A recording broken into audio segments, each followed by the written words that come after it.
Good evening, everyone. I'm Riley King, and welcome to Good Evening, New Hampshire. Let's begin. First up, man hospitalized after crashing into house in Dover.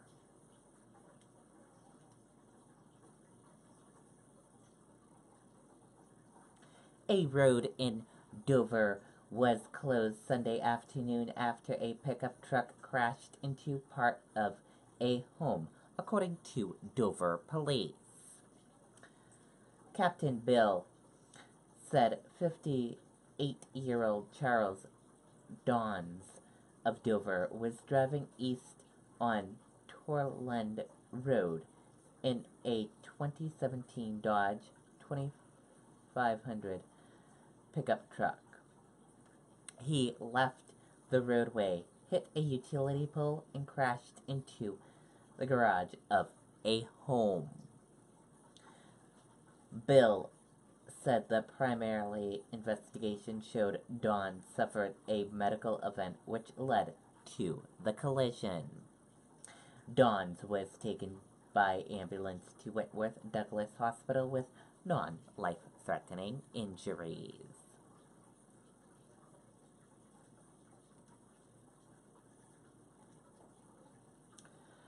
Four Thornton High School students killed in crash, fifth in hospital.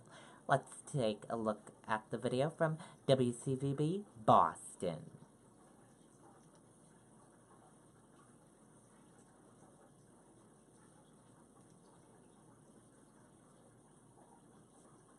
At Recovering Champions, we are passionate about your care. When people see only despair in the opiate crisis, we see tremendous hope. People come to us for substance abuse.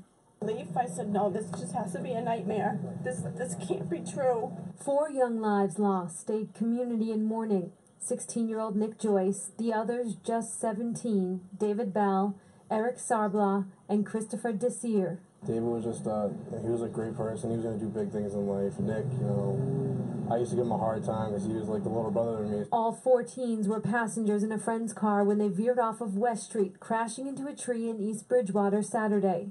The scene drawing tears from loved ones who came to seek some solace from an unimaginable loss, while others sought out connection in the place where the teens found life.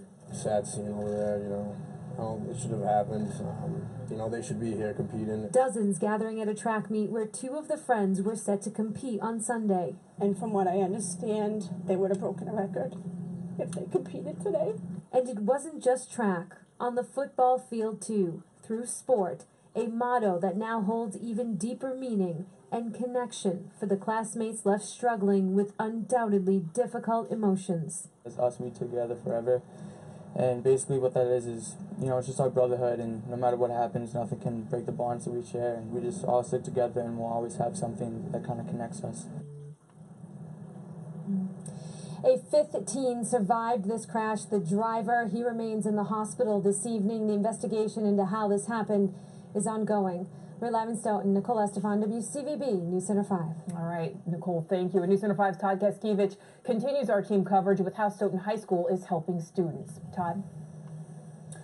Nicole, good evening. Grief counselors have been here consoling students, staff members, and family members since about noontime today, and they will be here for the long term. Shortly after the crash last night in East Bridgewater came the devastating news that 4 teenage boys had perished. They were student athletes here at Stoughton High School. The 5th boy, the only survivor, is in the hospital. He is also a Stoughton High School student.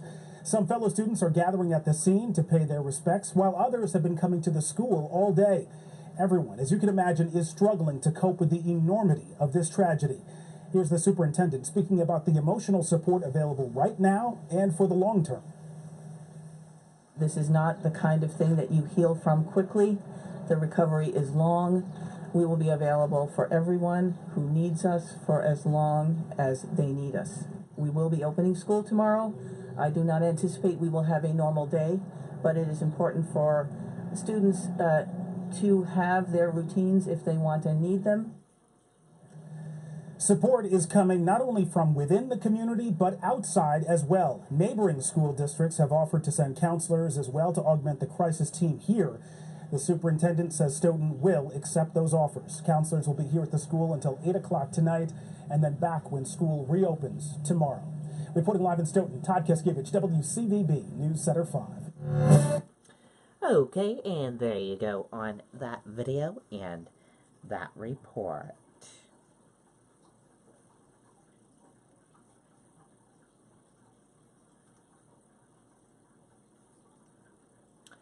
Heart disease, stroke survivors honored at Heart Walk.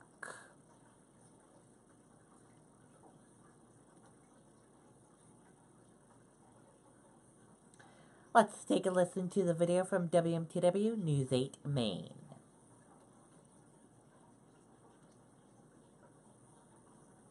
Dollars, that is the number that they are aiming for at the American Heart.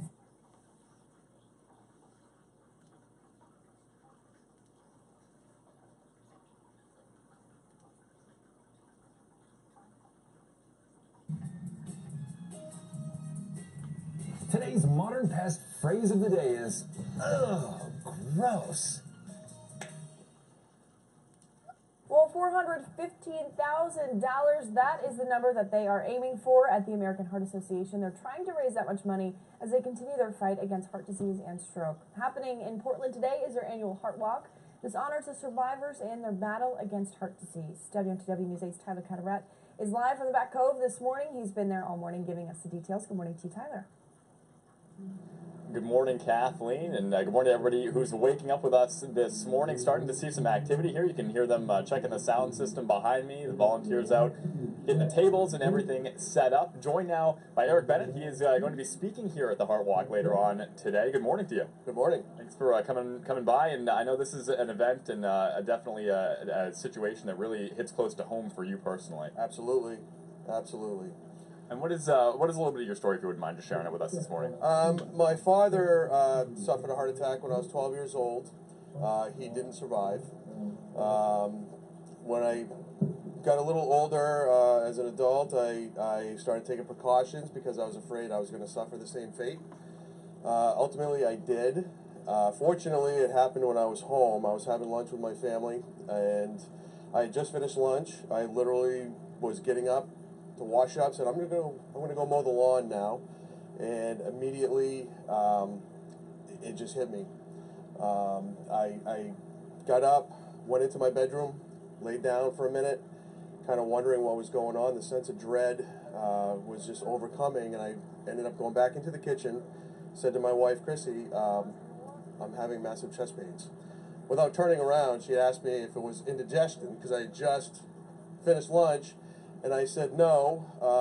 Ended up calling 911. Response time was less than 2 minutes.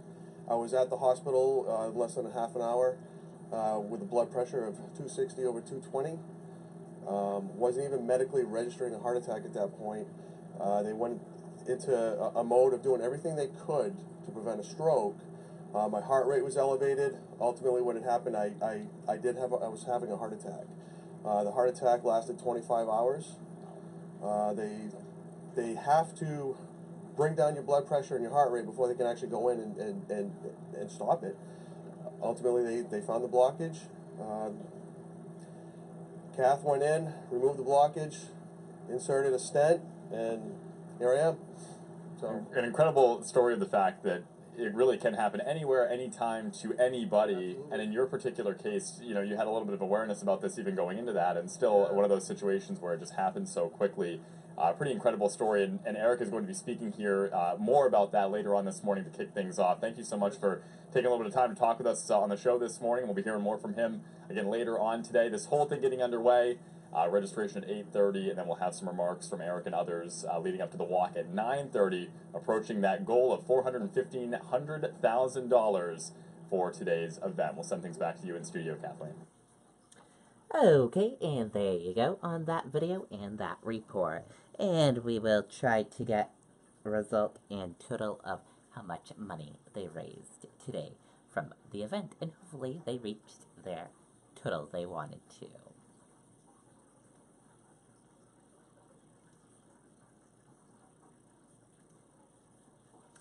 President Trump orders DOJ to look into whether his campaign was infiltrated.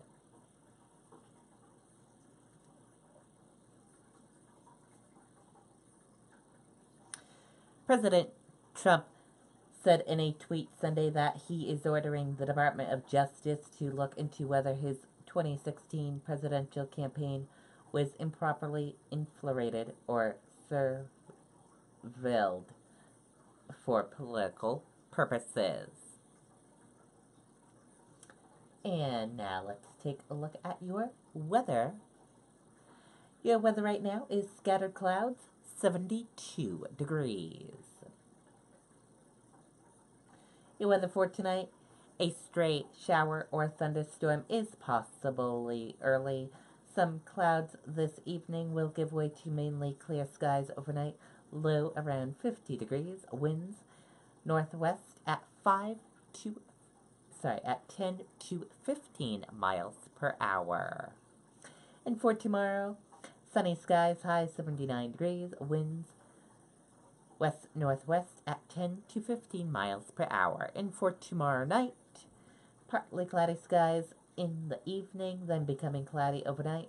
Low around 55 degrees. Winds west-northwest at 5 to 10 miles per hour. And that's a check of your weather. Now let's take a check and see what's trending online.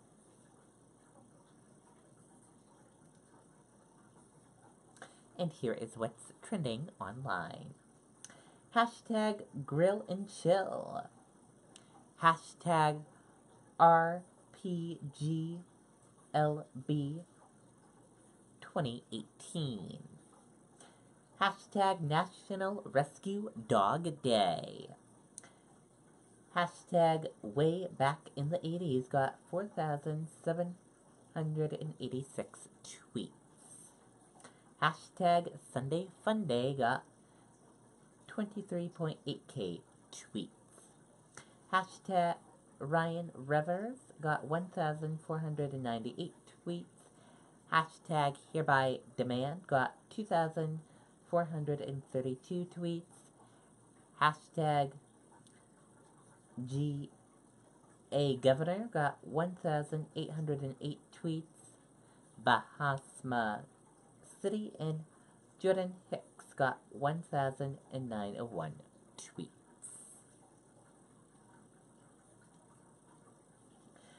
Starbucks letter to employees, anyone can use the bathroom. North Bend, Washington, cougar kills mountain biker, including another in rare. Havana, Cuba confirms 110 killed in country's deadliest plane crash. And that does it for Good Evening New Hampshire right here on the Bradley King Network. I hope you all have a wonderful rest of your evening, and I'll see you back here tomorrow for another edition of Good Evening New Hampshire. Good night, everyone. Bye.